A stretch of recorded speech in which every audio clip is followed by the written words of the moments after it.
کہ جو 300 سال پہلے غائب ہو گئے تھے، اور اس کے بعد پھر انہی کی قوم نے کہ جن کے ڈر سے یہ چند سو سال پہلے غائب ہوئے تھے، انہی کی قوم نے ان کا زبردست استقبال کیا، ان کے لیے مسجد بنا کر دی، اور اس کے بعد پھر وہ اپنی طبعی زندگی جی کر ان لوگوں کا انتقال ہوا۔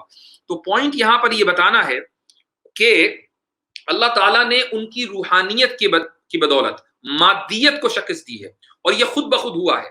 لہٰذا اس صورت کا جو پیغام ہے وہ یہ ہے کہ اے مؤمنین، اگر تم دجالی نظام کے اندر سانس لے رہے ہو، اگر تم دجال کے دور میں پہنچ جاؤ، تو تمہارے پاس صرف یہی دو راستے ہیں کہ تم اپنے ایمان کو بچا لو گے۔ وہ راستہ یہ ہے کہ تم سورہ کہف کو مضبوطی سے پکڑ لو، تم اپنی روحانیت کے اوپر عمل کرو، اور مادیت کے اوپر انحصار کو کم کر دو، میٹیریلزم کے اوپر انحصار کو کم کر دو۔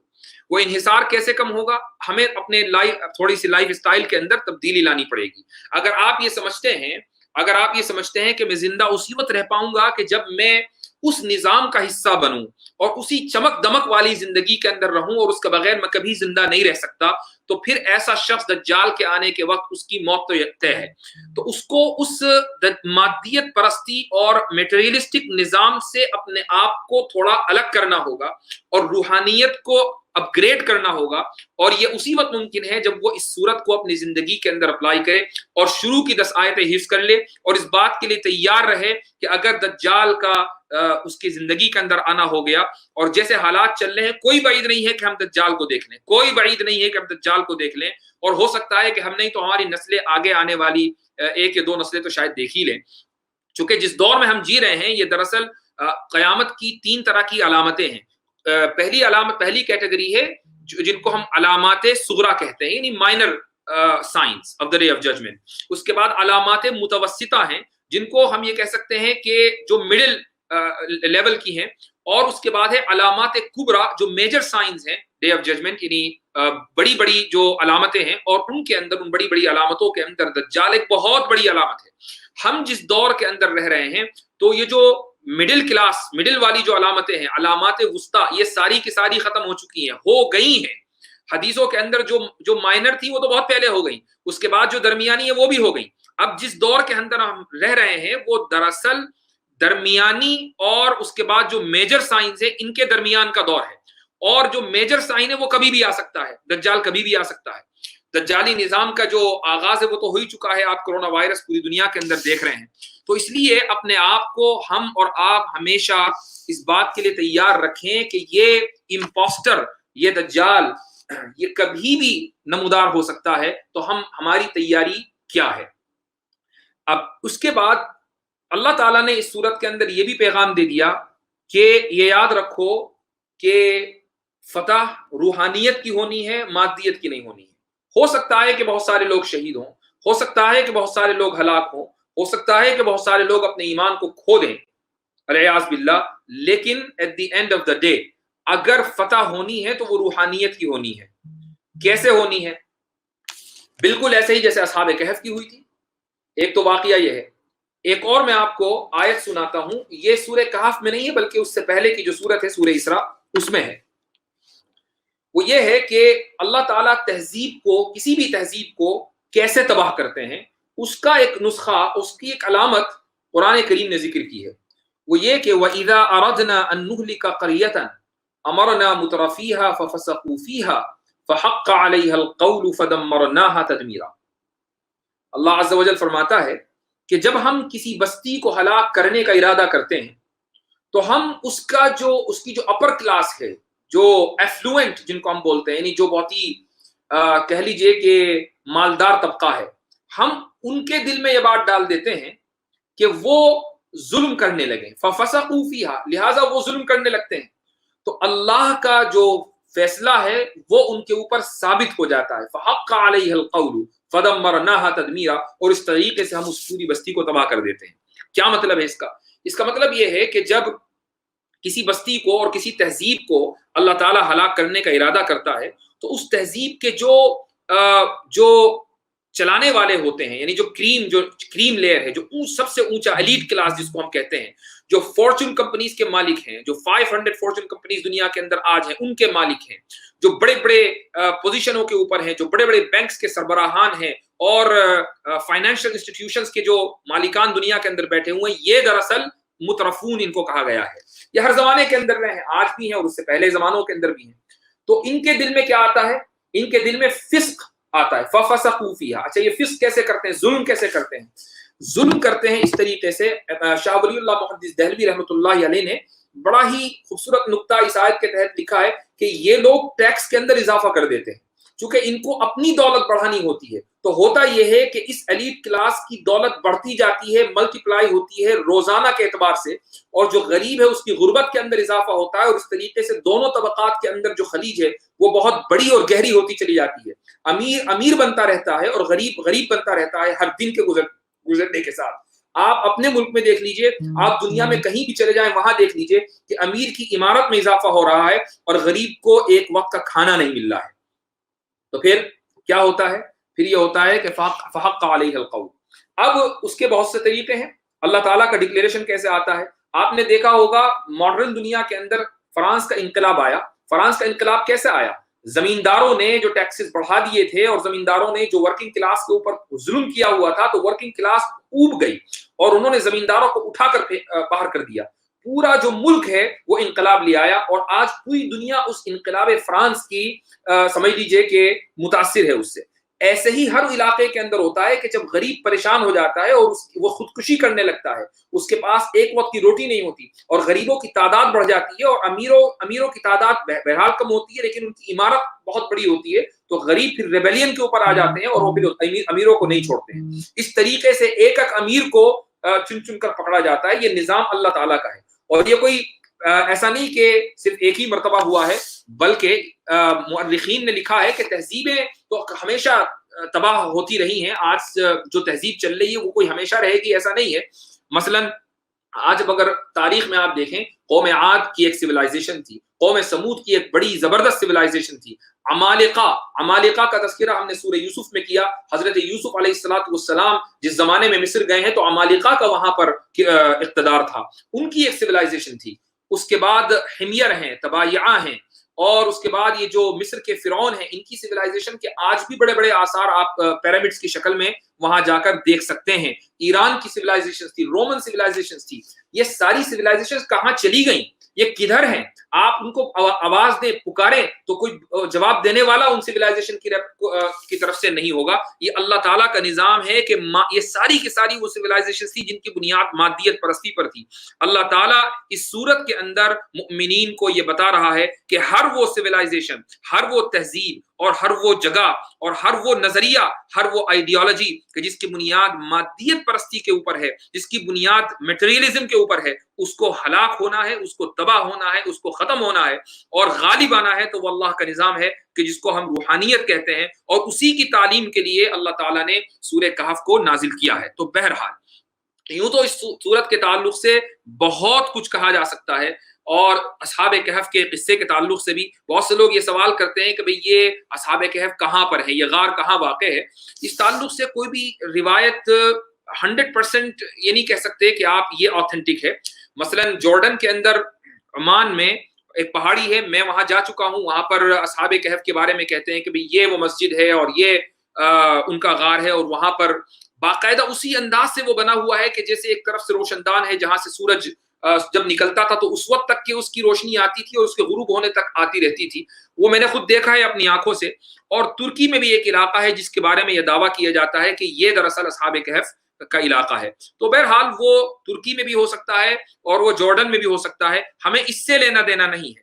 اصل مسئلہ یہ ہے کہ یہ واقعہ ہوا ہے، اور اس واقعے سے ہمیں یہ سبق ملتا ہے کہ آج کا نوجوان، خصوصاً جس کے ذہن میں اور جس کے دماغ میں مذہبیت ہے، جو مذہب پرست ہے، جو مذہب پسند ہے، جو روحانیت پسند ہے، جو مادیت کی وجہ سے پریشان آ چکا ہے، اور جو یہ سمجھ رہا ہے کہ اور سوچ رہا ہے کہ متى نصر اللہ، تو اللہ تعالیٰ اس کو یہ کنسول کر رہے ہیں ان آیتوں کے ذریعے کہ الٹیمیٹلی فتح تو روحانیت ہی کی ہونی ہے. تم اس مادیت کے نظام سے غم کھا کر اپنے آپ کو ہلکا نہ کرو. لعلک باخع نفسک، یہ جو آیت ہے، آیت نمبر 7 اس میں نبی کریم صلی اللہ علیہ وسلم کو بھی یہی پیغام دیا جا رہا ہے اور آپ کے واسطے سے پوری امت کو یہ پیغام دیا جا رہا ہے. ہاں تم تیاری کرو, ہم تیاری کریں دجال کے فتنے سے بچنے کے لیے. دجال کے مقابلے کی تیاری نہیں کی جا سکتی, اس کے فتنے سے بچنے کی تیاری کی جانی چاہیے. اور اس کے فتنے سے جو بچنے کی تیاری ہے وہ کیسے ہوگی کہ ہم شروع کی جو 10 آیتیں ہیں وہ حفظ کریں اور اسی طریقے سے میٹیریلزم کے اوپر اپنے انحصار کو تھوڑا کم کریں.